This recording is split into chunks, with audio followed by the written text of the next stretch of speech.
Hello बच्चों, कैसे हो? कैसा चल रहा है एग्जाम की तैयारी आप सबका?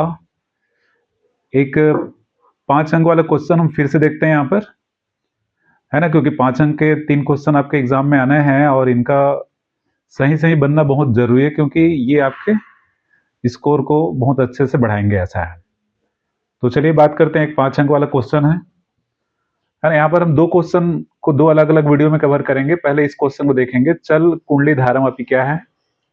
निलंबित कुंडली धारामापी का नामांकित रेखा चित्र बनाइए तथा सिद्ध कीजिए कि इसमें बहने वाली धारा कुंडली के विक्षेप के अनुक्रमणानुपाती होती है ना? तो ये क्वेश्चन है और इस क्वेश्चन का आंसर हम कैसे लिखेंगे, परीक्षा में, तब आपको पूरा अंक मिलेगा।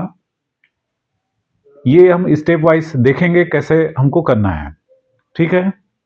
इसको 1 मिनट।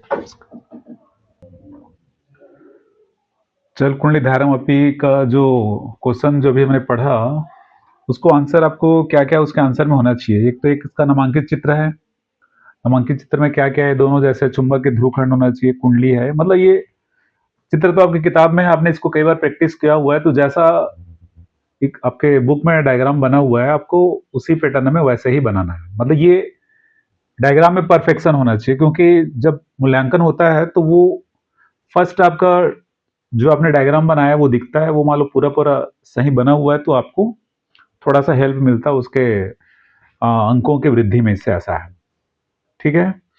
और इसका सिद्धांत एक्चुअली होता क्या है कि चल कुंडली धारामापी में बहने वाली धारा कुंडली के विक्षेप के अनुकरणोपाती होती है ना? यही चल कुंडली धारामापी का सिद्धांत है। तो हमको इसको लाना है कि बहने वाली धारा विक्षेप के अनुकरणोपाती कैसे होता है, ये हमको आगे जाकर इसमें लाना रहेगा।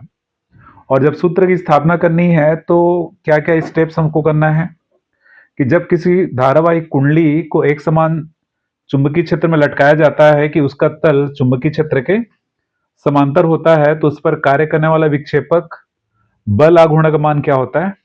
अधिकतम होता है। और यह बल आघूर्ण क्या करता है? कुंडली के तल को चुंबकीय क्षेत्र के, है ना, लंबवत लाने का प्रयास करता है। और इस विक्षेपक बल आघूर्ण का मान कितना होता है? Tau equal to n i a b, है ना? Tau equal to n i a b इसका मान होता है, जहां एन क्या होता है? कुंडली में फेरों की संख्या होती है। तो इस विक्षेपक बल आघूर्ण के कारण कुंडली क्या होती है? घूमने लगती है, जिसके कारण निलंबन जो तार है या जो फास्फर ब्रांच की पत्ती है उसमें क्या आ जाता है? ऐंठन आ जाता है और उस पर एक ऐंठन बल आघूर्ण कार्य करने लगता है। तो ये सबको आपको लिखना है। और ये जो ऐंठन बल आघूर्ण है, ये कुंडली के घूमने का क्या करता है? विरोध करता है ना? और क्या क्या स्टेप यहाँ पर कि मान लो फास्फर ब्रांच की पत्ती में उत्पन्न ऐंठन का मान कितना है? फाइव।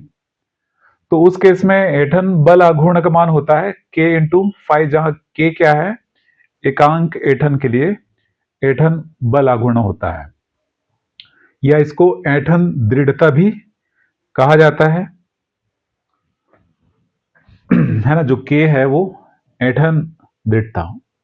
और संतुलन की अवस्था में क्या होता है? जो विक्षेपक बल आघूर्ण, मतलब जिससे कुंडली विक्षेपित हुआ था, और ऐंठन बल आघूर्ण, ये दोनों क्या होते हैं? बराबर संतुलन की अवस्था में, और कुंडली है वो एक निश्चित स्थिति में आकर ठहर जाती है।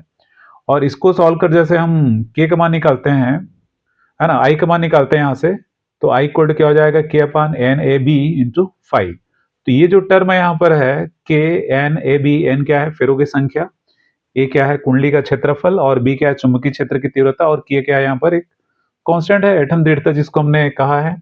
तो ये सभी नियतांक है, जिसके आधार पर हम इसको एक और नियतांक में प्रतिस्थापित कर देते हैं, जी।